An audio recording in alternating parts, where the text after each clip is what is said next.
to another episode of Champs of Real Estate. This week we are on location with Hunter Butler of Cohen Closing. Thank you. We're going to be talking about when you're under contract, what the title company does that whole time, and then what happens at the closing table. So welcome, Hunter. Thank you guys so much. Cheers. Perfect. So, Hunter, offer's been accepted. To send the offer over to you guys, purchase and sales to you guys.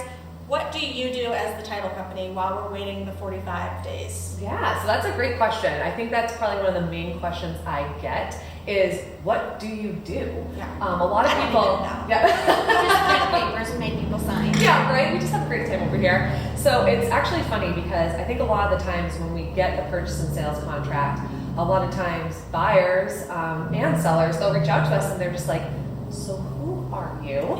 I know Chelsea or Kristen sent me over to you, but like, what do you do exactly? And that's a great question. So kind of like you mentioned, we don't come into play until the P&S is actually signed.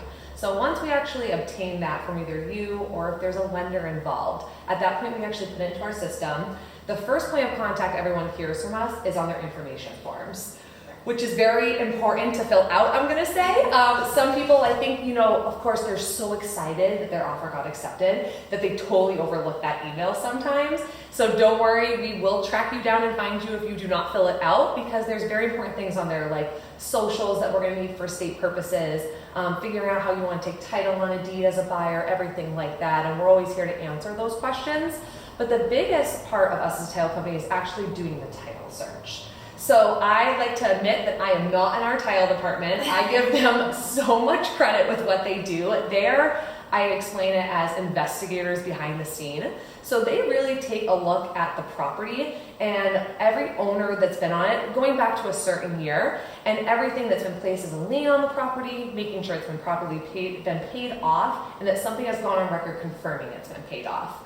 More importantly, with the current seller that's on there, if they have any liens, our job is to make sure those get paid off at closing. If there's nothing on record saying that it has been paid off, if for some reason it has been paid off and they tell us that, but there's nothing on record that says that, that's where a title issue comes into play. And that's where we come in to figure out how are we gonna resolve that title issue with the seller. I know, we've had a couple of those. Have you? Yeah. I think that's one thing that of course we don't love when that happens. Usually we can resolve most of them without having to really heavily get parties involved. Of course there are some pretty tricky ones, especially if they've happened a long time ago. So I always tell people that when we call you and we say there's a title issue, don't panic, because everyone usually does. And a lot of times, like I said, we can resolve without having to notify everyone. It's when we can't. That's when we have to, of course, make sure that we're notifying you guys as soon as possible, meaning the sell side especially, because they have 30 days to get that resolved. And that's in their contract that says the time of notification, they have 30 days to resolve that. So the clock is ticking for us to get that title search underway and to find those issues, because of course, everyone wants to know about them sooner rather than later, especially if they have a contract date they have to meet. I'm happy to know you guys have panicked about the title issues too. And I'm happy you admitted that too. Panic have to come knowing then we'll be handled. Exactly, Yeah. definitely. So other than that, right, so that's our main part of our job, I say, but we have a whole behind the scenes thing that not a lot of people see, because once you hear from us about your information forms, right, I like to say we kind of go dark. So a lot of people are like, are you still there? Hello, are you still working on my title? Which we are, however, we communicate if there's a lender, we're usually communicating with them the most. Right. So that's a lot of what we do. Is a lot of it is collecting final bills on the property, so anything that we place as a lien on the property. So you're looking at our property taxes paid up to date, water and sewer, our condo fees if it's a condo. And a lot of the times, most people don't even see we're doing that, even the sellers, but that's where we rely on their information forms, because we get all that information off of that. So that's why they're super important to fill out, because we rely on that, and if not, that's when we go to you guys, and you're instrumental in helping us to make sure all of that is done before we actually get to the closing table. Right. I definitely say out of the title search and actually collecting anything that we place as a lien on the property, our biggest thing is making sure it also goes smooth, I like to say. Yes. I joke and I get made fun of at my office that I call us this, but I call us the money man. It's not my money. It's everyone else's that we interchange and go all over the place with it. However, what we actually do is no one ever writes a check to each other. So a lot of times buyers and sellers think, how much, or a buyer does, how much do I have to bring to the closing table to give to the seller? Right. What's their name? What's their check going to be, or their check made out to? And I'm like, oh no. So everything goes through Cohen, right? So any checks that agents might need to give to us, any check the buyer has to, it all goes through Cohen Closing and Title, and then we distribute out all the checks. So anything that goes to sellers, agents, more importantly, taxes, towns, anything, we are always sending out those checks for parties. Okay. Which a lot of people are like, I don't think I really thought about it like that. Yeah. Yeah, I've had that come up as a concern before. Seller says, do I have to pay them for the deep prep fee? I'm like, nope, all set. It'll be taken out of your proceeds. Yeah, so the best part about, I would say, what we do towards the end when you really hear from us again is we put a pretty bow on everything when it comes to final numbers. So it's a great question that buyers have is we have the lender that's sending them information about their closing costs. We have closing costs, right? So obviously to pay for Cohen to do the title work, but then we also collect state fees, recording fees. So that's really important for obviously state purposes that we collect and we say we're going to, but we have those. And then if you look at a seller, right, they're paying commission as well. So there's a lot of different closing costs that go into a closing from all these different parties, and it all funnels through us. So at the end of the day, when you come to your closing, there's only one check you're going to be bringing that we'll tell you, and then we take care of handling that check and where all the money needs to go from there on out.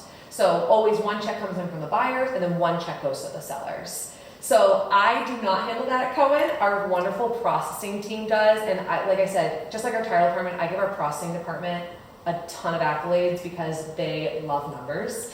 I give them credit, like I said, but I actually physically get to do the closings, which I absolutely love because it is the fun part towards the end where at that point you're taking ownership of the property as a buyer, and then obviously you guys are there too. It is the best day, right? We get pictures and you get the keys handed to you, and I always love closing days. I really do. So yeah. Thank you, Hunter, for all your information. Yeah, Of course, most So, definitely. to summarize, you're gonna do all this crazy stuff under contract while we're just waiting, making sure that everything's going according to plan, but you're the one doing all the work. Your team is doing all the work.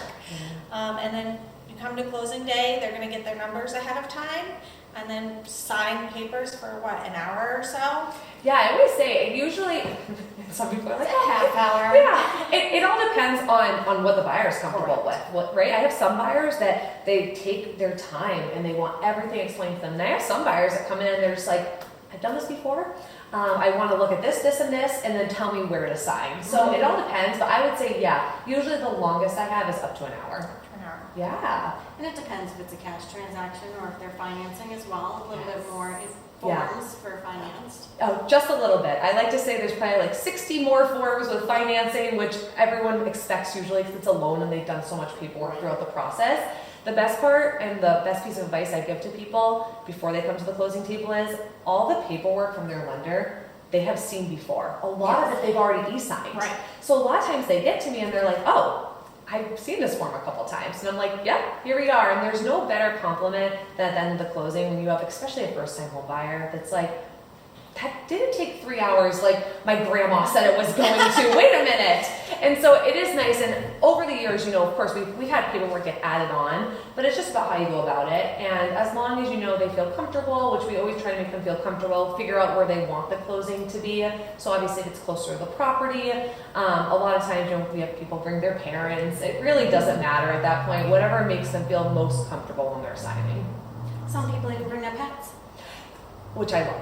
I do love when they bring their pets. That's my favorite thing. I ask people to bring their dogs to showings. Yes, we have a water bowl at Cohen. We have treats. Pet friendly. I just tell my buyers and my sellers, if you bring your dogs, that our ladies in our back room are dog lovers. So if you have a dog, you have to expect at least 7 women to come out of our back room and our processing team and just completely hug your dog and take it over. We've actually had them even take a dog during closing. Oh. And just bring them out back. And it was almost like a doggy daycare while I was doing the closing. Great. So, I mean, we'll do anything at this point. Perfect. Yeah. Well, we appreciate you coming on and chatting with Of us. course, most definitely. Wonderful. Cheers. Yeah. Cheers. Cheers to closing day. Thanks, guys. Thanks, guys. Please subscribe, like, drop any comments if you have them. If you have any comments for Hunter, we will make sure that they get answered in our next video. And we look forward to seeing you next Wednesday.